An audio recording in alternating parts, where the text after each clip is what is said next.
Printers' type cases are stored in cabinets like this. The type cases go in and out on slides. However, there are no stops on these slides, so care must be taken to avoid pieing a whole case of type. To set a line or two from the slides, locate your case. Pull out the one below halfway. Then pull out your case far enough to reach the back row of boxes. When finished, push both cases back gently. Slamming a case can damage type.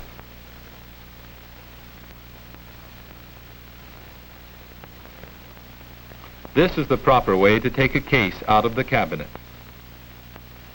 Even a heavy case can be balanced and controlled. Lift the case well up onto the bank, then down firmly against the toe board. Your instructor has shown you how to set your composing stick and how to put in a slug. The left thumb goes inside the stick, where it travels along to support the type.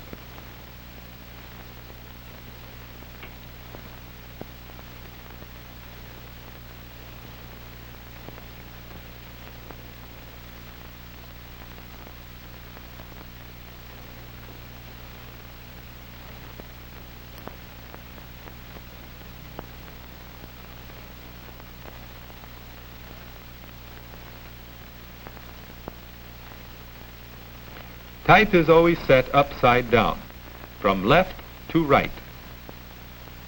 Upside down means the tops of the letters are toward you in the stick. And just as this printing is read from left to right, so is the type. If you don't follow this rule, your words will print backwards.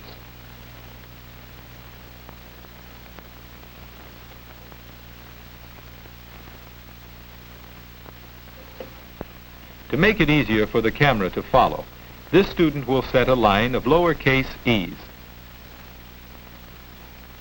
The secret is to spot the nick and face of each type before picking it up. As you feed the type to the left thumb, you should be spotting the nick and face of the next piece of type.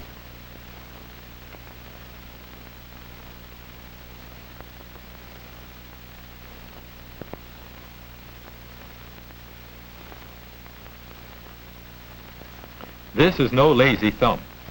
Notice how it slides each type squarely into place.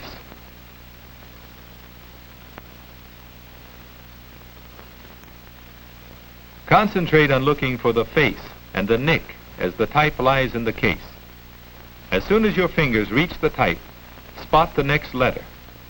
As the type is carried to the stick, turn the nick away and the face up. If you fail to spot the type correctly, you will have to look to turn it properly. Then it will take extra time to look for the next piece of type.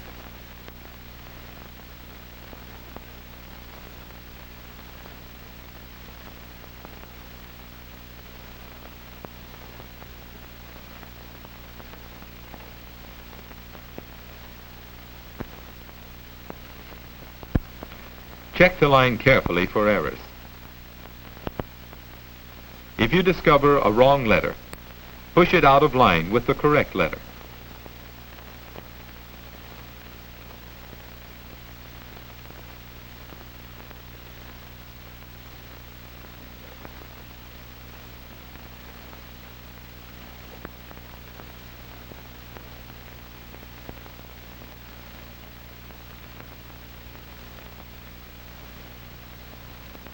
This demonstration line will not be printed, so it will be distributed from the stick.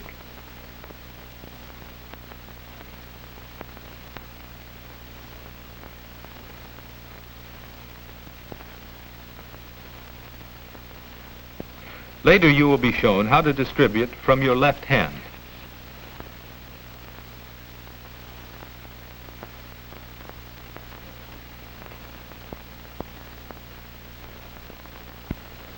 From the right end of the line, take a few pieces between the thumb and first finger. Then change to the thumb and middle finger, sliding the thumb down. Roll the thumb to separate the letters. Watch how the first finger moves back to release one letter at a time. Tip your wrist to let the type trip gently over the middle finger.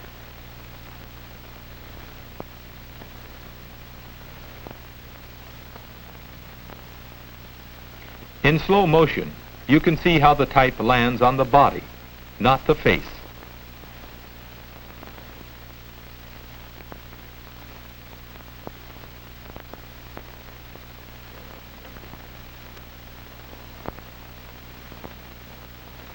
Your instructor may have you push the type sidewards instead of over the middle finger, but the idea is the same. When setting type from copy, it is very important to read the instructions. What size and kind of type are you to use? Is there an indentation? Where are capital letters required? For what measure will you set your stick?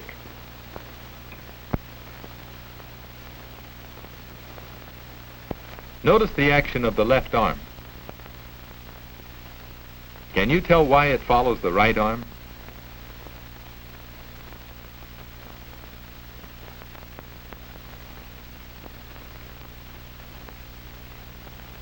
In order for both arms to do their job, you should be standing straight with feet slightly apart. Your elbows should move freely.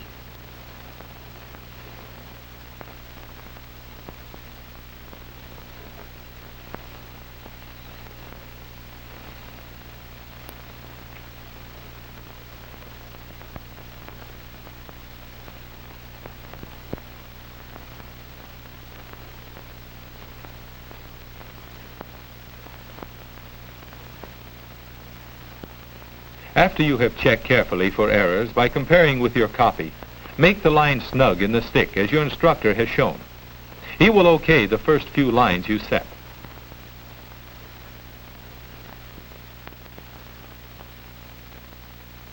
This demonstration line will not be printed, so it may be distributed from the stick.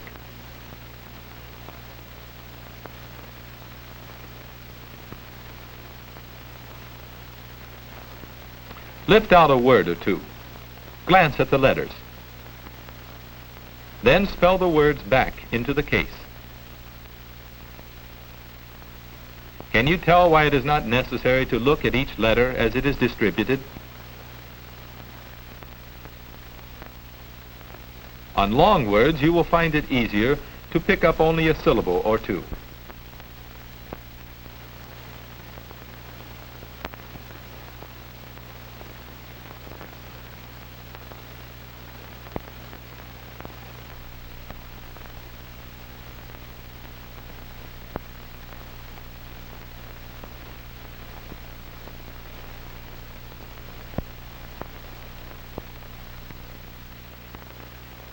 Now, a few summary questions.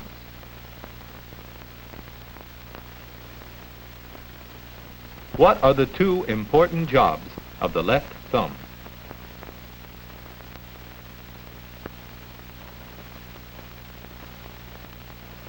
Which way should the nick always face?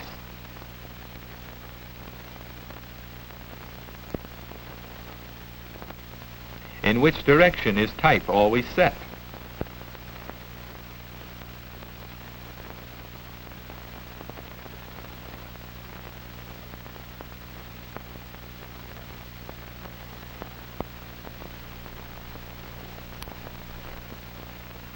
Why do you start distributing from the right-hand end of the line?